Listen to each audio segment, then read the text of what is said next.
What else can I can list 200 people that's better at basketball than Draymond Green right now. Name me 200. I'm just asking. Name me 200.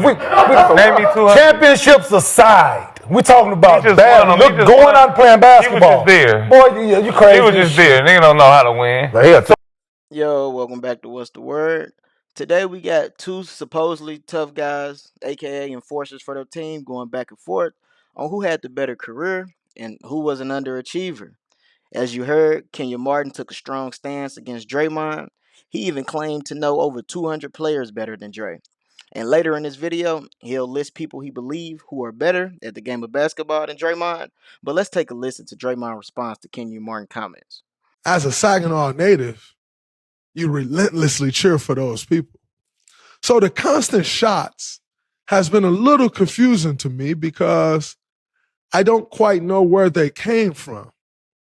And you think, someone that was a number one pick that didn't quite have the career that I've had, but played similar roles in a sense, would appreciate it, would show more love, especially when you go back to a kid born and raised in Saginaw.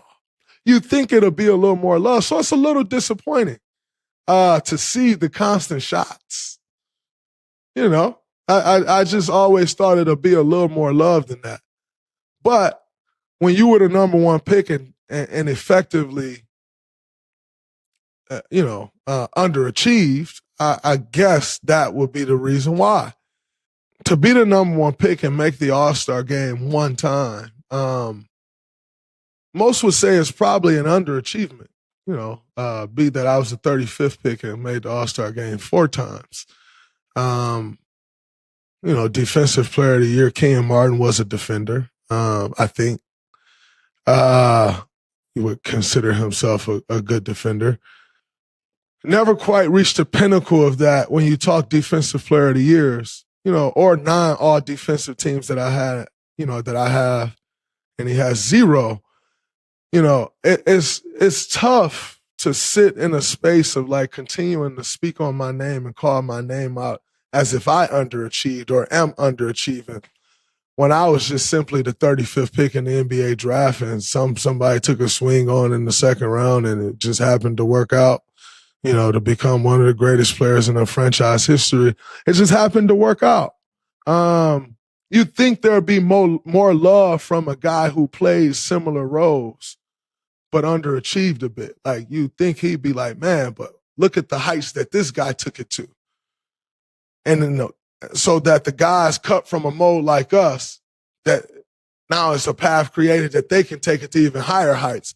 That's the love that I thought would be there, but it's just been a little weird and like constant shots.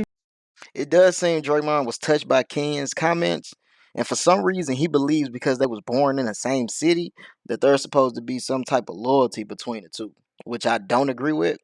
He also took shots at Kenyon and spoke about how he was an underachiever. The number one pick only making one All-Star game does sound a little bit like underachieving, but people do have their own goals that they want to accomplish. So what's underachieving to one person may be an accomplishment to the next. And again, I just don't know how you can continue to shoot at me and you underachieve. Like, one All-Star? Make no mistake about it. You are an All-Star. I'll give you that. A lot of people can't say they're an All-Star, so I'll give you that. You're a one-time All-Star. That's beautiful.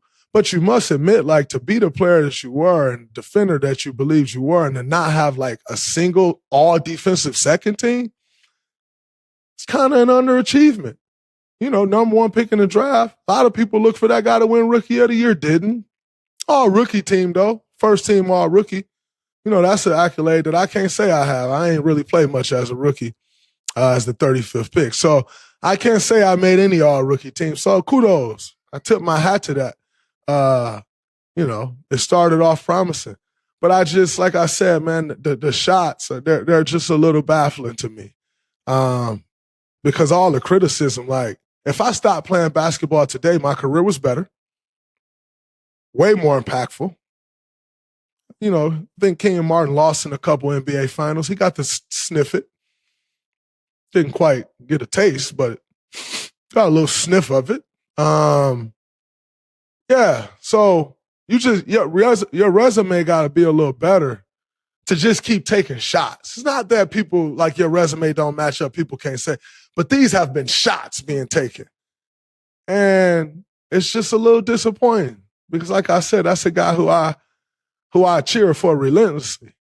You know, him in 2000 playing for the Cincinnati Bearcats. Unfortunately, he wasn't able to see that championship through either. And my big brother, Martin Cleese, went and took that championship. You know, so, yeah, man, it's just a little disappointing. When you do stack the resumes, Draymond just has more accolades.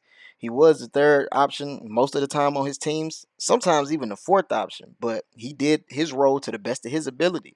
And he was a key contributor. If you watch the finals runs, he played his part. He did play a significant part in them winning, like I said, but Kenyon did catch wind of what Draymond said, and he made sure he had to respond. You stated that I was an underachiever.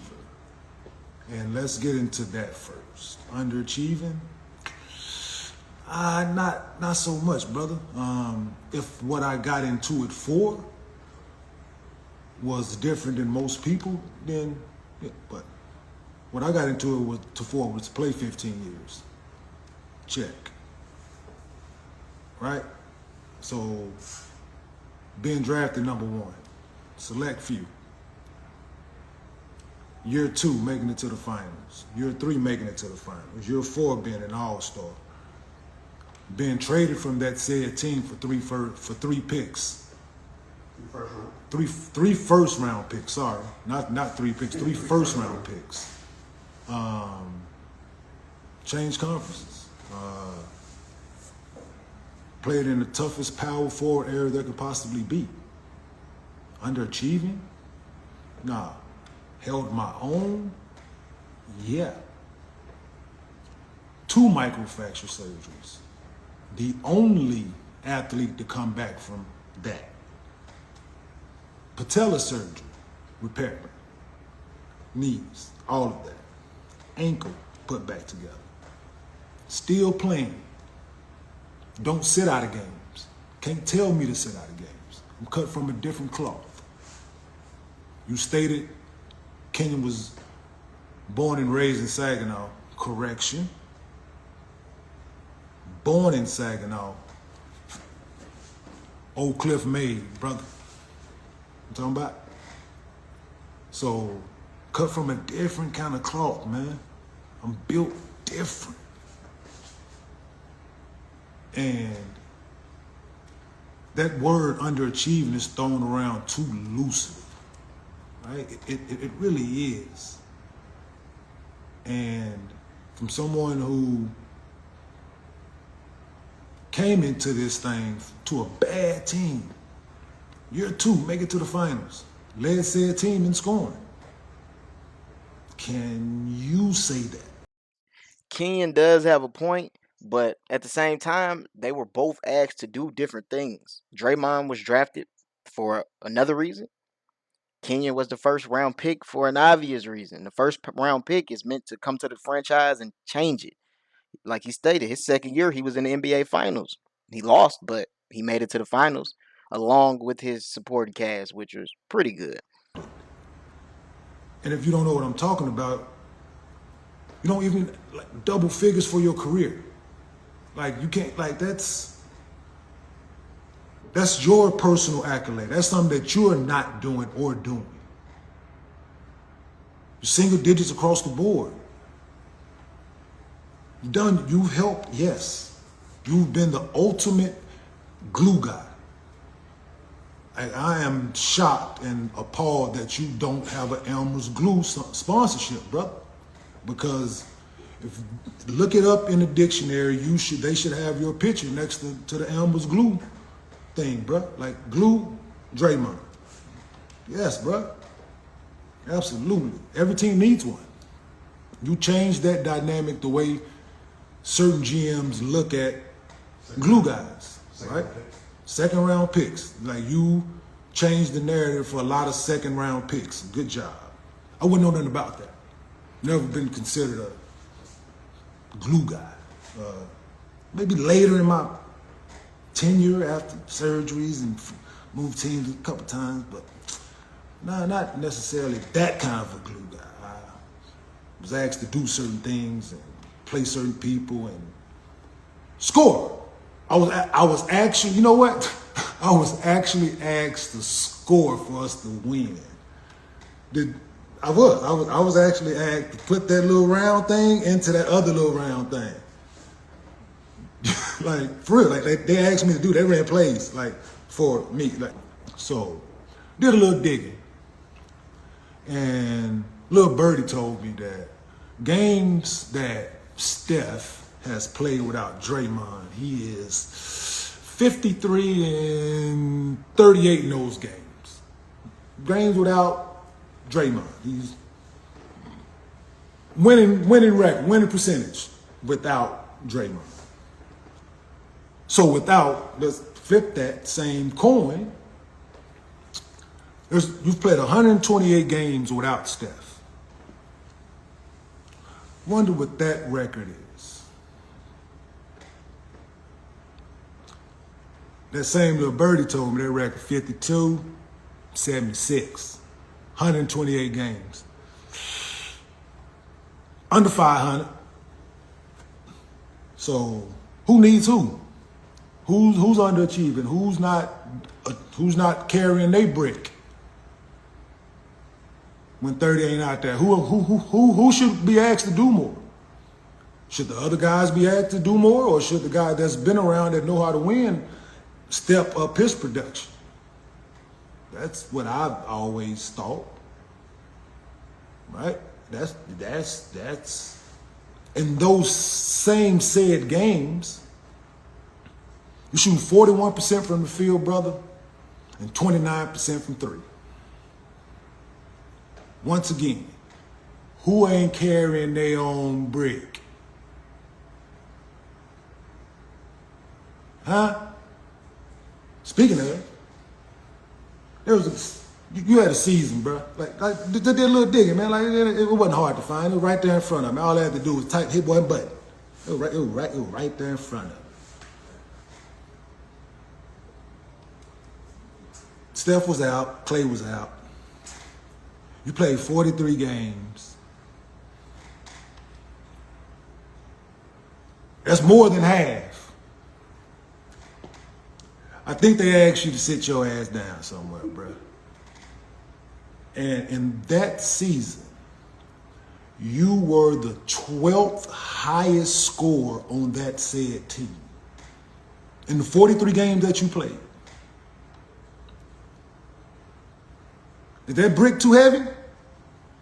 Hey, Kenyon, that brick might be too heavy. Everybody know by now, anytime Steph out, Draymond's not playing the full game. He's either going to get pulled early or he's going to find a way to get kicked out that game. We all know that his success is predicated off Steph's success. Without Steph, Draymond's name might not even be mentioned at all, honestly. Like, he's a really good basketball player. He's a great defender. But if I had to choose a player, Draymond wouldn't come close to the top 100. So let's go down this. So watch this. So we got Giannis, Anthony Davis, Dirk, Charles Barkley, Kevin Garnett, Tim Duncan, Dennis Rodman, Karl Malone, Chris Webber, Amari Stoudemire, Chris Bosh, Rasheed Wallace, Pau Gasol, Elton Brand, Antoine Jameson, Zach Randolph, Carlos Boozer, David West, Jermaine O'Neal, Sean Kemp, Derek Coleman, Clifford Robinson, Danny Manning, Larry Johnson, Vin Baker, LaMarcus Aldridge, Blake Griffin, Kevin Love, Sharif Abdul-Rahim, Al Jefferson, Drew Gooden, Josh Smith, Tim Thomas, Antoine Walker, Lamar Odom, Jason Williams, Horace Grant, Otis Thorpe, Paul Millsap, Juwan Howard, David Lee, Joe Smith, Al Harrington, Rashard Lewis, Brian Grant, Tom Chambers, Kevin McHale, Nene, and for shits and giggles, you ain't better than Popeye Jones, Bo Outlaw, Reggie Evans. Just for shits and giggles. Just because I like what they did for their team. I like what they did for their team.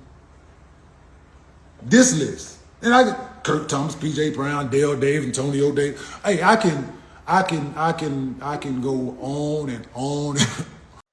Man, some of those people on that list, I might not agree that they're better than Draymond, but for the most part, it's a really solid list. Kenyon said he could have kept going, and I believe him.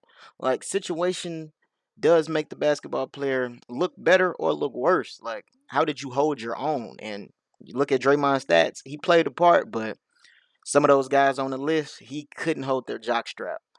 Like, I can't wait for him to respond and see what he has to say about this, honestly. Only speaking the truth. So, once again, old saying go, country folk, hit dogs will holler.